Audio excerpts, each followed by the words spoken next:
Now, going to study the next concept, that is banking of road. Actually, banking of road means what? आता banking of road म्हणजे काय हे आपल्याला आधी पाहायचं आहे. बँकिंग ऑफ रोड याचा बँकेशी काही संबंध नाही, लक्षात ठेवा. नाहीतर तुम्हाला असं वाटायचं की बँकिंग ऑफ रोड म्हणजे रस्त्यावरची बँक किंवा बँकेत जातानाचा रस्ता, असं काही चुकीचा अर्थ घेऊ नका. बँकिंग ऑफ रोड हा कन्सेप्ट एक्सप्लेन करत असताना आपल्याला काय विचारात घ्यायचंय. आता आपण एक व्हेकल, सपोज असा एक रस्ता आहे सरळ आपला जायचा, या रस्त्याने एक व्हेकल आपण घेऊन चाललो. असं या रस्त्याने एक व्हेकल जाते, याला आपण म्हणतो horizontal road, horizontal straight road. Suppose while moving along this horizontal straight road, if suppose there is a turn, suppose there is a turn like this road is called as curve road. This road is called as curve road. And when this biker is moving along this horizontal straight road, suddenly have to take turn on left side. जर त्याला डावीकडे turn घ्यायचं काम पडलं, आता डावीकडे turn घ्यायचं काम पडलं म्हणजे सरळ सरळ आपण असं म्हणू की त्याला या ठिकाणी सर्क्युलर मोशन परफॉर्म करावं लागलं. आणि ऑब्वियस आहे की whenever there is a circular motion, there is a requirement of centripetal force.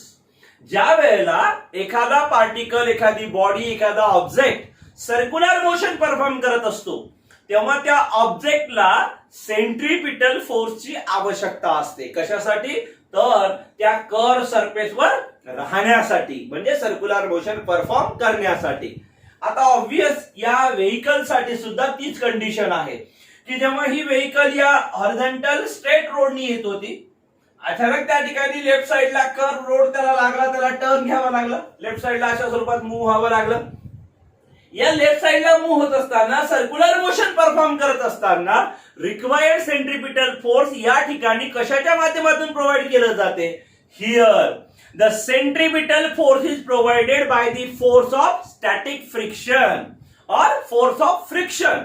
Wear is this force existing और how this force is existing? तर व्हेकल जेव्हा रस्त्यानं जात आहे तेव्हा त्या व्हेकलच्या टायरचा सरफेस आणि रोडचा सरफेस या दोघांमध्ये काय होत असते? फ्रिक्शन त्या ठिकाणी होते. हे होणारं जे फ्रिक्शन आहे, हे फ्रिक्शनच रिक्वायर्ड सेंट्रिपिटल फोर्सला प्रोव्हाइड करते. आणि याचा फायदा घेऊन किंवा याचा आधार घेऊन ते व्हेकल त्या कर्व रोडवरून जात असते. पण आता अडचण काय आहे लक्षात घ्या की समजा पावसाळ्याचे दिवस आहेत, पावसाळ्याच्या दिवसामध्ये पाऊस पडला, पाऊस पडल्यामुळे रोडचा सरफेस हा थोडासा प्लेन झाला, स्मूथ झाला, गुळगुळीत झाला. अशा वेळेला काय होणार? अशा वेळेला हा बायकर याच रोडनी त्या स्पीडने जात आहे, अचानक त्याला डावीकडे वळण घ्यावं लागलं, टर्न घ्यावा लागला. त्या डावीकडे टर्न घेत असताना त्याला सेंट्रिपिटल फोर्सची आवश्यकता आहे. तो सेंट्रिपिटल फोर्स या फोर्स ऑफ स्टॅटिक फ्रिक्शनच्या माध्यमातून प्रोव्हाइड होणार आहे. परंतु रोड सरफेस स्मूथ झाल्यामुळे टायरचा सरफेस आणि रोडचा सरफेस यांच्यामध्ये होणाऱ्या फ्रिक्शनची व्हॅल्यू डिक्रीज होते. आणि याचा परिणाम असा होतो की त्याला आवश्यक असणारं सेंट्रिपिटल फोर्स त्या ठिकाणी मिळत नाही. आणि सेंट्रिपिटल फोर्स न मिळाल्यामुळे there is a cause of accident. Sometime this vehicle will might be thrown off the road surface. म्हणजे या ठिकाणी जसं आपल्याला माहित आहे की सेंट्रिपिटल फोर्स एक्झिस्ट असते, तशाच प्रकारे सेंट्रिफ्युगल फोर्स सुद्धा एक्झिस्ट असते. रिक्वायर्ड सेंट्रिपिटल फोर्स कोण प्रोव्हाइड करत आहे? या ठिकाणी रिक्वायर्ड सेंट्रिपिटल फोर्सला force of static friction provide करत आहे, और force of friction between the road surface and the surface of the tyres provide करत आहेत.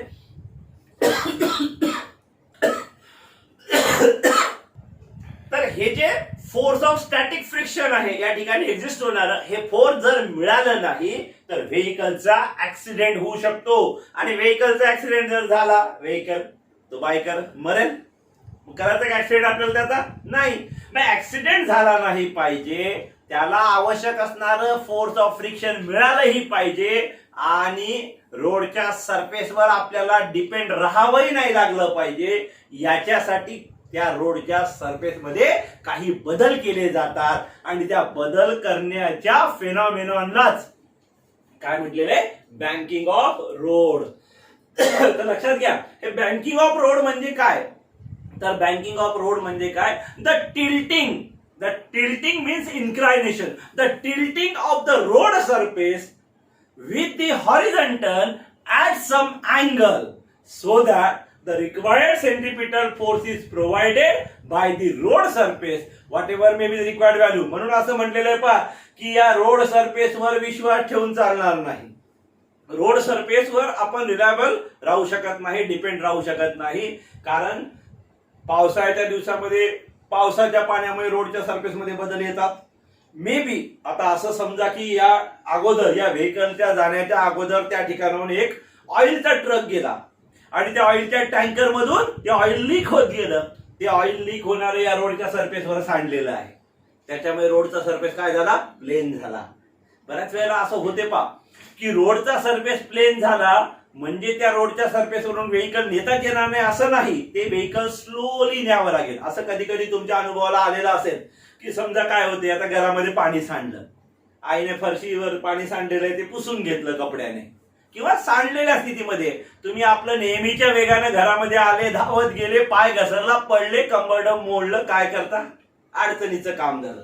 तसं होऊ नये म्हणून आपण काय करतो, म्हणजे याचा अर्थ आपल्याला आता तिथून पलीकडे जाताच येणार नाही असं होईल का, नाही, तुम्हाला जाता येईल पण काय करावं लागेल, अलगद चालावं लागेल, थोडंसं हळूहळू जावं लागेल की जेणेकरून तुम्ही पलीकडे जाऊ शकता. म्हणजे तुम्ही स्लोली त्या सरफेस वरून वॉक करू शकता, slowly you can run on that surface also. म्हणजे हेच व्हेकल, मला हेच म्हणायचंय की हे व्हेकल या दिलेल्या रोड सरफेस वरून स्लोली न्यावं लागेल. पण आता सगळ्याच ड्रायव्हरला, सगळ्याच व्हेकल ड्राईव्ह करणाऱ्याला माहित असलं पाहिजे की रोड सरफेस मध्ये अशा प्रकारचे बदल आहेत. पावसाळ्याच्या दिवसामध्ये आपण अशी काळजी घेतो की रस्त्यानं असा टर्निंगचा रस्ता असेल तर गाडी हळू चालवतो, नाही चालवली तर काय होते तुम्हाला माहित आहे.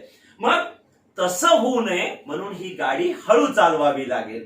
तर ते जर नसेल करायचं तुम्हाला तर या रोड सरफेस कडून, आता पहा टू व्हीलर असेल, टू व्हीलरला दोनच चाकं आहेत, त्या दोन चाकाची गाडी इथून चालली तर ती जात असताना त्याचे टायर या रोड सरफेसच्या कॉन्टॅक्ट मध्ये राहणार आहे.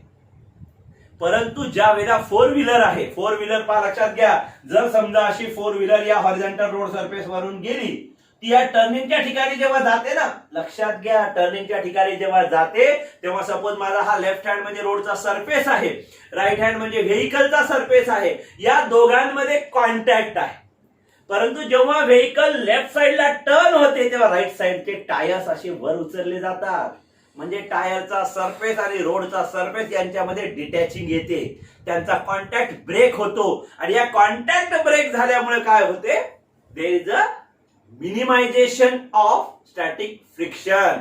फोर्स ऑफ स्टॅटिक फ्रिक्शन कमी होतो आणि फोर्स ऑफ स्टॅटिक फ्रिक्वेंट या ठिकाणी काय काम करत आहे, सेंट्रिपिटल फोर्सला प्रोव्हाइड करण्याचं काम करत आहे. सेंट्रिपिटल फोर्स नाही मिळालं तर अशा वेळेला ऍक्सिडेंट होऊ शकतो. म्हणून ते अवॉइड करण्यासाठी जर समजा त्या बाजूचा रोड सरफेस अपोजिट साईडचा, लक्षात घ्या या ठिकाणी जे टिल्टिंग करायचं असते ते कोणत्या साईडला, अपोजिट. म्हणजे मला जर लेफ्टला टर्न घ्यायचंय तर राईट साईडच्या सरफेस मध्ये इमॅजिन करा, आता हा हॉरिझॉन्टल सरफेस आहे, हॉरिझॉन्टल म्हणजे असा नाही, आपण असा सरफेस, हा सरफेस, हा रोडचा सरफेस असा आहे सपोज, ही लाईन म्हणजे मी अशी हॉरिझॉन्टल लाईन सांगितली, याच्यावरून हे व्हेकल इकडे चाललेलं आहे. या रोड सरफेसला जेव्हा मी लेफ्टला टर्न होत आहे, माझं राईट साईडचे टायर्स उचलले जाणार, ते उचललेले टायर्स ऍडजस्ट करण्यासाठी या रोड सरफेस मध्ये अशा प्रकारचं इन्क्लायनेशन आणलं जाते, अशा प्रकारचं टिल्टिंग केलं जाते. याला म्हटलेलं आहे बँकिंग ऑफ रोड. आणि म्हणून या बँकिंग ऑफ रोडला आपण अशा प्रकारे डिफाइन करू शकतो. The banking of road is define like this. The phenomenon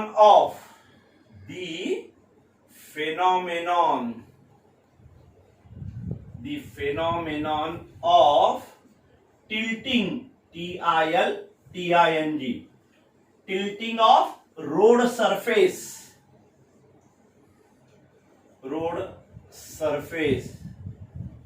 with the horizontal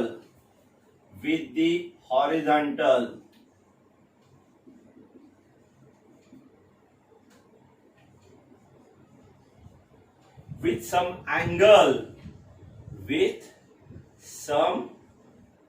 angle is known as or is called as known as banking of road. banking of road अशा स्वरूपात ही term आपण define करू शकतो. Banking of road म्हणजे काय?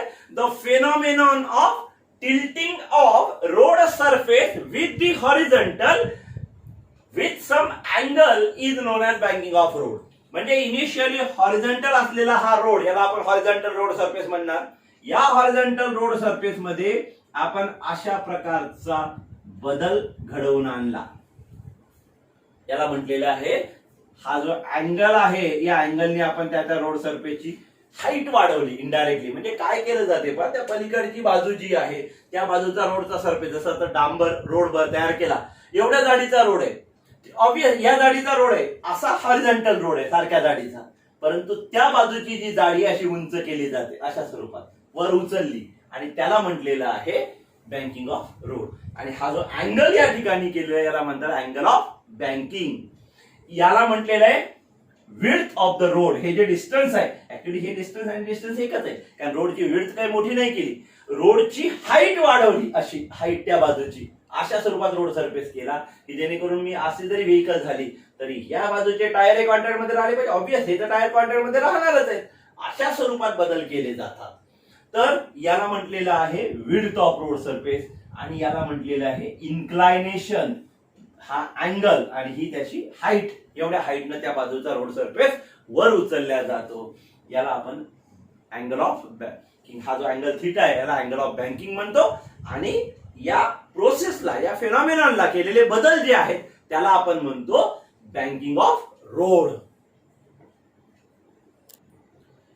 Now we have to study or we have to derive one expression for most safe speed of vehicle along a bank road and angle of banking. Two expressions here we have to find.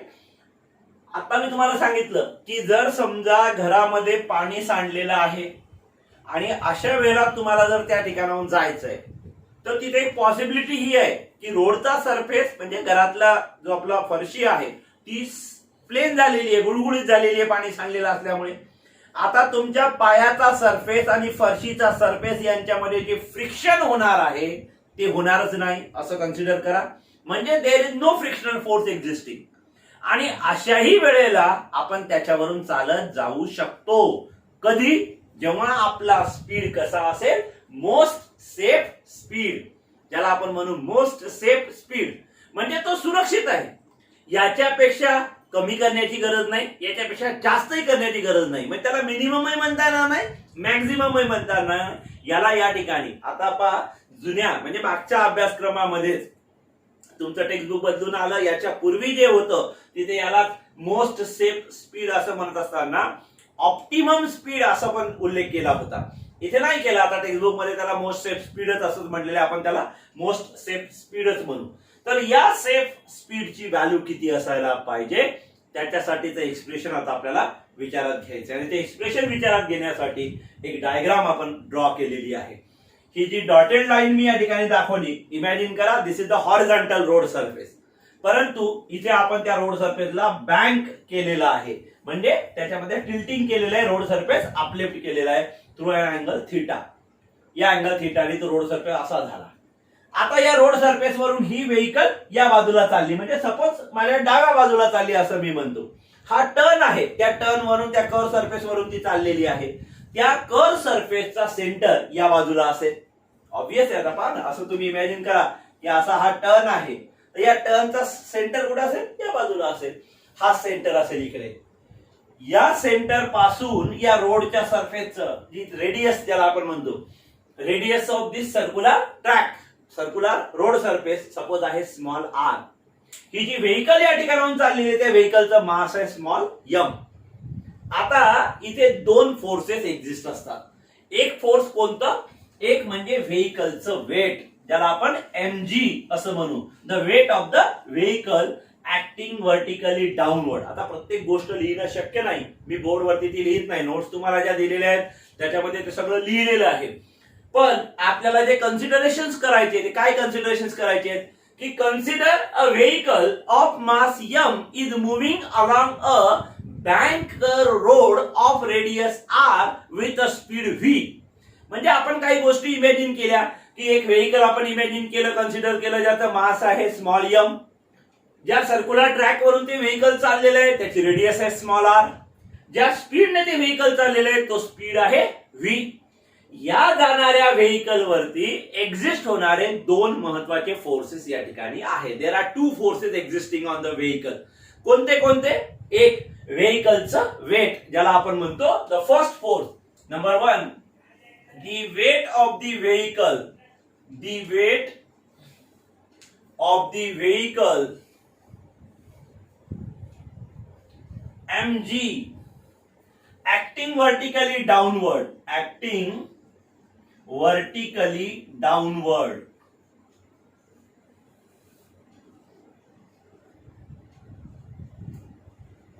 हे जे weight आहे व्हेइकलचं पहा तुम्हाला आरो दिसतो तो vertically कसा आहे straight line मध्ये डाऊनवर्ड आहे. हे फर्स्ट फोर्स. आणि दुसरं एक्झिस्टिंग फोर्स कोणता आहे? The normal reaction. The normal reaction n.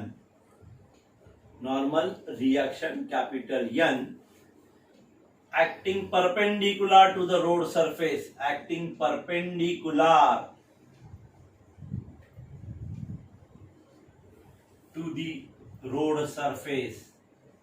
म्हणजे या रोड सरफेसला परपेंडिक्युलर आहे अशा डायरेक्शन मध्ये हे फोर्स या ठिकाणी एक्झिस्ट आहे. नॉर्मल रिएक्शन ही ती नॉर्मल रिएक्शन आहे. जर आपण याला मी असं खाली आणलं तर हे या रोड सरफेस असं येईल. हा रोड सरफेस त्याच्यावर असं डायरेक्शन म्हणजे ऍक्च्युअली काय झालं परपेंडिक्युलर झालं, ज्याला या ठिकाणी नॉर्मल. सरफेसला असेल तर आपण त्याला नॉर्मल म्हणतो. लाईनला जर लाईन काढली तर आपण त्याला परपेंडिक्युलर म्हणतो. The meaning is same. Perpendicular म्हणजेच नॉर्मल. दिस नॉर्मल रिएक्शन ही काय होत असते? रोड सरफेस त्या व्हेइकलला बॅलन्स करत असतो, असं अशा स्वरूपात प्रोव्हाइड करत असतो. परंतु इथे या नॉर्मल रिएक्शनला दोन रोल प्ले करायचे. कोणते कोणते? एक म्हणजे व्हेइकलच्या वेटला बॅलन्सही करायचंय आणि त्याचबरोबर रोड सरफेस आणि टायरचा सरफेस याच्यामध्ये होणारं जे फ्रिक्शन आहे ते फ्रिक्शनल फोर्स ज्याला इनडायरेक्टली आपण काय म्हणतो सेंट्रिपिटल फोर्स, हे सेंट्रिपिटल फोर्स पण प्रोव्हाइड करायचं. आणि म्हणून आपण काय केलं या n चे दोन भाग केले. याला म्हटलेलं आहे the resolution of n. The normal component n can be resolved into two vectors. One is denoted by this upward arrow n cos theta and other one is denoted by this horizontal arrow toward the center of the circular track n sin theta. आणि म्हणून इथे हा n cos theta या weight mg ला balance करण्याचं काम करतो आणि हा n sin theta centripetal force provide करण्याचं काम करतो. तोही भाग आता मी बोर्डवरती लिहित नाही. n sin theta चा रोल काय आहे? सेंट्रिपिटल फोर्स प्रोव्हाइड करणे. आणि म्हणून n sin theta is equals to काय होईल? रिक्वायर्ड सेंट्रिपिटल फोर्स, जे आपण कशाने रिप्रेझेंट करत असतो या फॉर्म्युल्याने mv²/r. याला मी म्हणतो equation number 1. n sin theta provide the required centripetal force. आणि दुसरा फॅक्टर कोण आहे? n cos theta. n cos theta balances the weight of the vehicle म्हणजे इज इक्वल्स टू mg. असे हे दोन रिलेशन आपल्याला मिळाले. n sin theta is equals to mv²/r आणि n cos theta is equals to mg. आता या दोन इक्वेशनचा जर आपण भागाकार केला, if you divide equation 1 by equation 2 we get n sin theta upon n cos theta. n sin theta upon n cos theta is equals to, left साइडला या दोघांचा भागाकार झाला, राइट साइडला या दोघांचा भागाकार करायचा. mv²/r भागीला उलट गुणिला, कारण आता हे mg भागाकारात घ्यायचा, मी त्याला म्हणतो उलट गुणाकारात घेतला. mg भागाकारात घेणे म्हणजे 1/mg गुणाकारामध्ये घेणे आणि म्हणून तो होईल 1/mg. या ठिकाणी हा न्यूमरेटर मधला m या डिनॉमिनेटर मधल्या m ला कॅन्सल करेल. इकडे लेफ्ट साइडला हा n या n ला कॅन्सल करेल. शिल्लक राहील sin theta upon cos theta म्हणजे काय होईल? sin theta upon cos theta tan theta. आणि म्हणून tan theta is equals to v²/rg असा फॉर्म्युला आपल्याला मिळेल. या मिळालेल्या फॉर्म्युल्याला आपल्याला दोन प्रकारे लिहायचंय. एक म्हणजे मोस्ट सेफ स्पीड. आता लक्षात घ्या तुम्ही, मी वारंवार याच्यावरती ट्रेस करते की त्याला आपण मोस्ट सेफ स्पीड का म्हटलं, तर इथे आपण फोर्स ऑफ स्टॅटिक फ्रिक्शन विचारातच घेतलं नाही. पहा ना, एफ एस घेतला का फॅक्टर, आपण कुठेच नाही घेतला. एफ एस हा फॅक्टर घेतला नाही म्हणजे फ्रिक्शन हो अथवा न हो एवढ्या स्पीडने जर व्हेकल जात असेल तर ते त्या रस्त्यावरून सुरक्षितरित्या जाऊ शकते असं आपल्याला म्हणता येईल. आणि म्हणून तो जो मोस्ट सेफ स्पीड आहे त्याला मी व्हीएस म्हणतो. आणि हा फॉर्म्युला असा लिहितो, VS square is equals to R G tan theta. VS square is equals to R G tan theta. याचं जर स्क्वेअर रूट आपण घेतलं तर आपल्याला इक्वेशन मिळते VS is equals to under root मध्ये R G tan theta. This is the expression for most safe speed of vehicle moving along bank curve road without considering the force of static friction. म्हणजे force of static friction विचारात न घेताही आपल्याला VS ची value, actually ही minimum velocity पण नाही, maximum पण नाही, याला ऑप्टिमम म्हणता येईल, मोस्ट सेफ स्पीड म्हणता येईल. हे झालं व्हीएस साठीचा फॉर्म्युला. आणि आता याच इक्वेशन वरून हे जे टॅन थिटाचा फॉर्म्युला आपल्याला मिळाला होता याच्यावरूनच आपण अँगल ऑफ बँकिंग थिटाचा फॉर्म्युला सुद्धा लिहू शकतो. तो असा, आता आपला जो इक्वेशन आहे tan theta is equals to V square upon R G. V square म्हणा व्हीएस स्क्वेअर म्हणा काही फरक पडत नाही, एकच अर्थ आहे त्याचा. थिटा इज इक्वल्स टू काय होईल मग, हा टॅन जर तिकडे गेला त्याला आपण लिहितो tan inverse of V square upon R G. This is equation number 4. आणि अशा स्वरूपात आपल्याला हे फॉर्म्युले मिळाले, हे एक्सप्रेशन्स मिळाले ज्याला आपण म्हणू शकतो expressions for most safe speed of vehicle moving along a horizontal bank road and angle of banking. असे हे दोन एक्सप्रेशन्स आहेत.